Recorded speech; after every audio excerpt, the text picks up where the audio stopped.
Hello, everyone. Welcome to a special edition of the Warlock Hour. Not going to be an hour, probably not even going to be half an hour. We'll see how it goes. Things go. Can't talk again. Breaking news. It is Trade Deadline Day, or at least the end of Trade Deadline Day here on Wednesday as I'm recording this. I'm going to post this up on the YouTube channel. So for those of you who get the YouTube channel, great.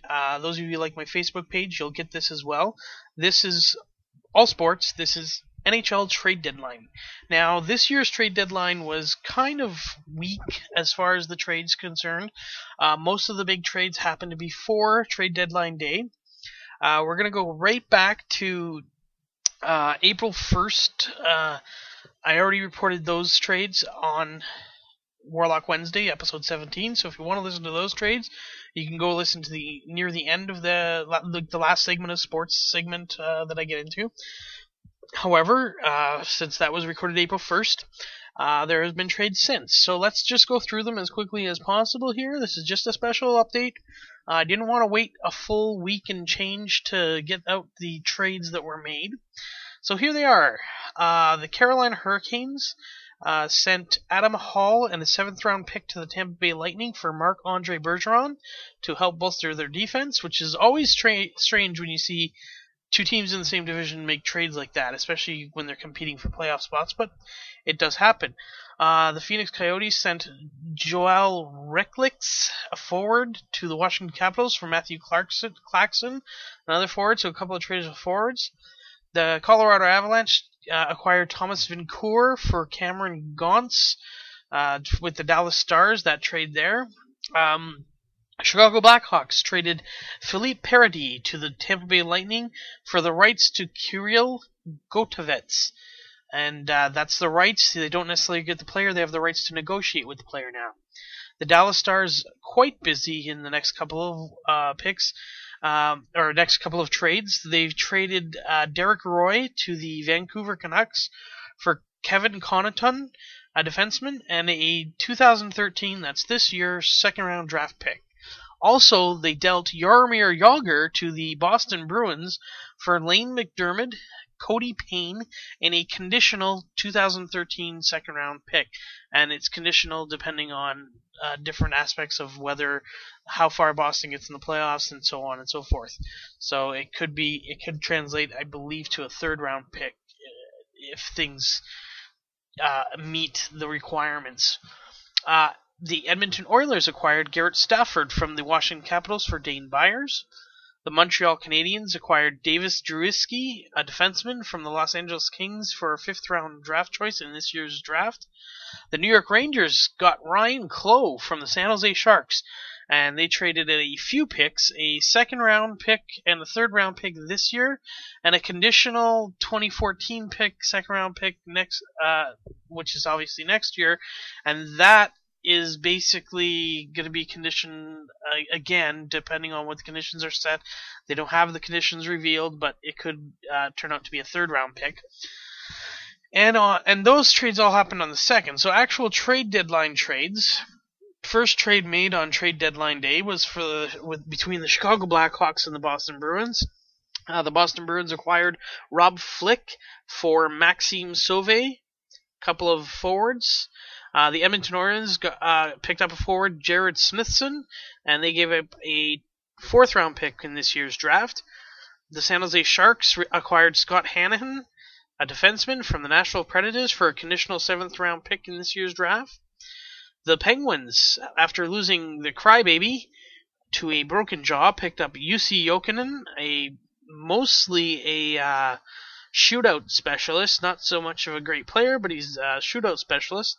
And he is traded to the Penguins from Carolina for a 2013 conditional pick, and I believe it was a 3rd or 4th round, again, depending on the conditions, whether they're met. The Pittsburgh Penguins also traded Patrick Killeen, a goaltender, to the Columbus Blue Jackets for future considerations. The Ottawa Senators traded Ben Bishop, which was a little surprising to me, to the Tampa Bay Lightning for Corey Conacher and a 4th-round pick. So Senators improve their forward line, get a draft pick, and Tampa Bay improves their goaltending because Ben Bishop has been playing good for the Ottawa Senators as Craig Henderson was injured. So this tells me that Craig Anderson is probably coming back sometime this week, maybe within the next couple of days. Big trade for the New York Rangers. In the offseason last year, they traded with the Columbus Blue Jackets to acquire Rick Nash. Now they send Marian Gaborik, Blake Parlett, and Steve Delisle, those last two being a couple of minor leaguers, to the Columbus Blue Jackets for Derek Brassard, Derek Dorsett, John Moore, and a 6th-round draft choice in next year's NHL entry draft. Excuse me. This is a weird trade because why didn't they just trade Gaborik for Nash last year? But, you want to see how things out. They wanted Gaborik and Nash to kind of work together to help bolster the team, but this trade gets made now. The Boston Bruins acquire Wade Redden from the St. Louis Blues for a conditional 7th-round pick in the 2014 draft. This means now that way back when Boston first acquired Zdeno Chara, who was cut loose by the Ottawa Senators when they had a choice to make. They decided they had to choose between Wade Redden and Zdeno Chara.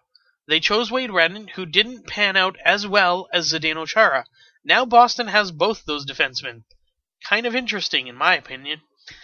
The New Jersey Devils pick up Steve Sullivan, a all-around decent player. He's definitely got a lot of upside, and they only give up a 7th-round draft choice in next year's 2014 draft. The Minnesota Wild pick up Jeff Delorier from the Anaheim Ducks for future considerations. Blake Como goes to the Columbus Blue Jackets for a 5th-round pick in this year's draft from the Calgary Flames. Rafi Torres from the Phoenix Coyotes goes to San Jose for a 3rd-round pick in this year's draft.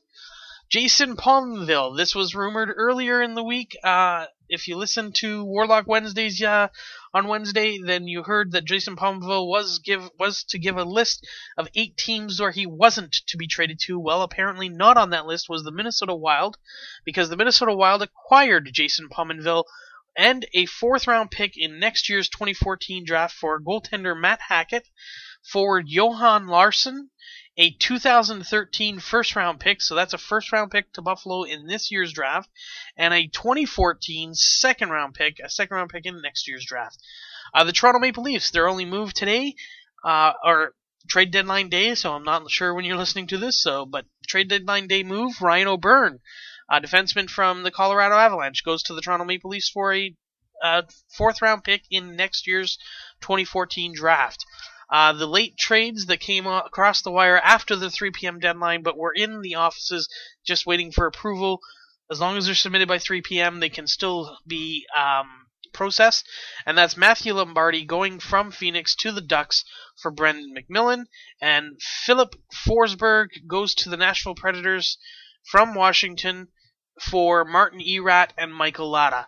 So those are your trade deadline day deals. Let's count them up. 1, 2, 3, 4, 5, 6, 7, 8, 9, 10, 11, 12, 13, 14, 15, 16, and 17. That's 17 trade deadline deals that were made on trade deadline day. And that is actually surprising because up until about 1 p.m., which was 2 hours before the deadline, there had only been 4 trades. So to jump from 4 to 17 in a span of just over 2 hours, pretty amazing. But 17 trades on trade deadline day, probably the most notable, Jason Pominville going to the Minnesota Wild. As I said, Marian Gaborik to the Columbus Blue Jackets. Steve Mason, that trade I missed completely. I didn't say that one. Steve Mason was traded to the Philadelphia Flyers for goaltender Michael Layton and a 2015 third-round pick to the Columbus Blue Jackets. So Steve Mason leaves Columbus because Bobrovsky's been huge for them there, so that made him expendable. And again, the other big trade, in my opinion, is Ben Bishop leaving the Ottawa Senators, and the Ottawa Senators acquiring Corey Conacher, who's been pretty good in Tampa Bay this year, and that just helps their forwards in Ottawa, but I'm not sure. As I said, I'm guessing Craig Anderson is coming back. So that all being said, the only other thing I want to mention is I did say on Warlock Wednesdays that the Toronto Maple Leafs were talking to Mika Kiprusoff. He said basically the same thing he said earlier last week, or late last week, that he would not move if Calgary traded him. He wanted to stay with his wife and kids. He has a newborn. He wants to stay in Calgary. I have a feeling he will retire at the end of this year because his contract next year is about $1.3 million, even though it was a $5 million cap hit, which just goes to prove the point that both myself and Brian Burke have made, that these players that sign these contracts for the last year or the last couple of years, they're not making much money, they're going to retire anyways. It's proving that point right now because Mr. Kiprusoff is probably going to retire at the end of this year and won't even matter that he's only going to make 1.3 next year. So he's not going to play. That's almost a given. So that's it for this special edition, trade deadline edition of Warlock Wednesdays, the Warlock Hour with Razor. Remember, tune in every week to the Ehnother Podcast Network, a Canadian network. All Canadian broadcasters, I guess. We're all Canadian. We broadcast from Canada, all from Ontario. And every week we have 4 shows. We have Ehnother Monday, Real Tuesday, Warlock Wednesdays with me, and Teen Talk Thursdays. So give a listen on the network. That's www.ehnotherpodcast.com.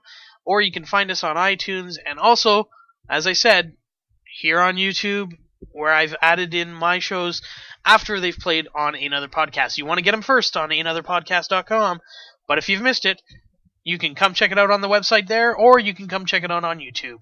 So I'm out for this week, and I hope to see you. I'm not going to see you or hear you. I don't know what I'm talking about. I can't speak. But I hope you give a listen. I hope you like it. I hope you come back every week. And that's the end of this special.